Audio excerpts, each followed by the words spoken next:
Okay, salamat for being here guys. Ito po tayo ngayon to tutorial po ito to how paano ikabit ang Lazada bot na bass preamp.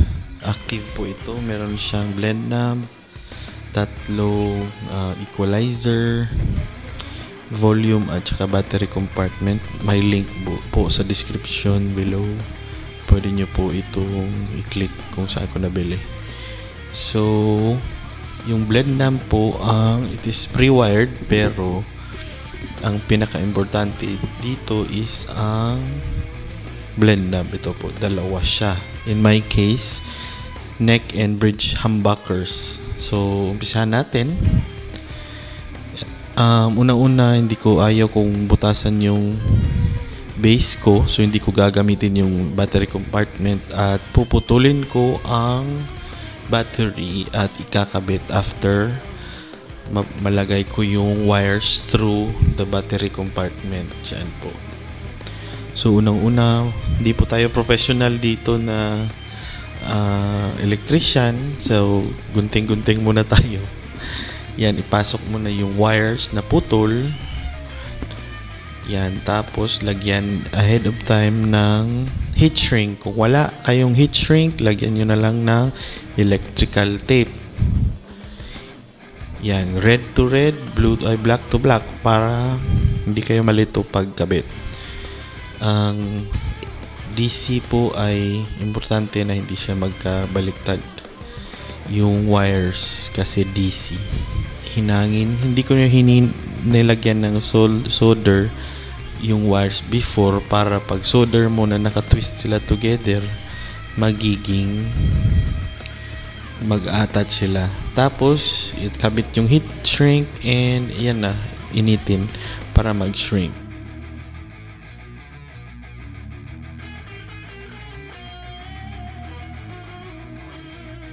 Okay. So, after that, gamitan ng hinangin yung mga pickups, yung mga wires na ikakabit later para hindi na mahirap gawin later on.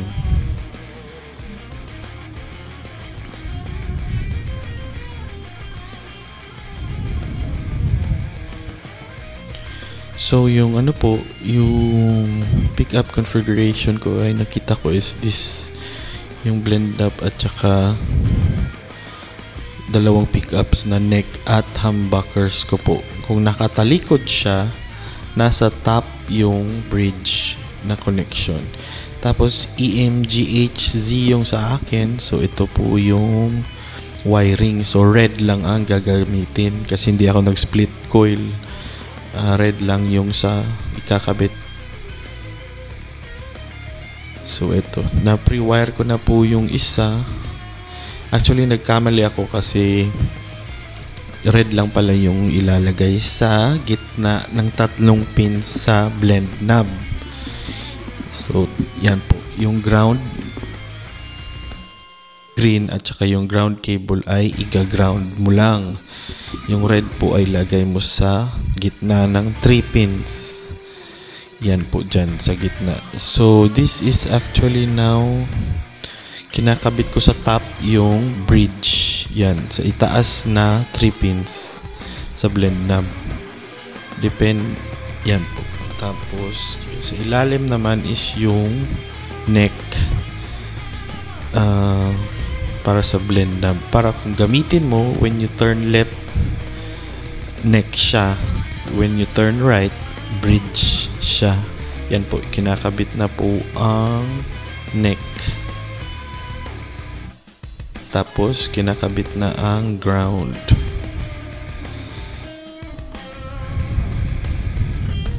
Yan, body ground. Green, ground.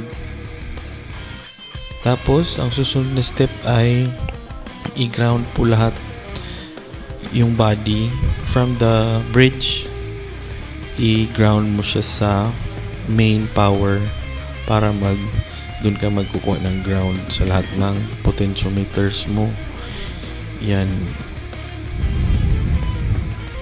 Pagkatapos nyan, so pwede mo nang unti-unti i-assemble. Yan po, ilagay mo na yung jack. Kabit mo yung jack Tapos eto na po yung, hindi ko na video yung paano nag-ground wiring, no. Tapos tinalian ko siya ng zip wire, cable tie. So ito po yung grounding ko from the body wire na ground sa bridge, going to power. Tapos nilagay ko sa bass pot, middle pot, and then treble pot. Para siyang naka-T para walang ground loops. Yan po. Pwede mo to copper shield. Tapos ang mahirap po nito is hindi mo alam yung item, wala po siyang label na bass, middle, or treble. So you have to test it out on your own po. Yan.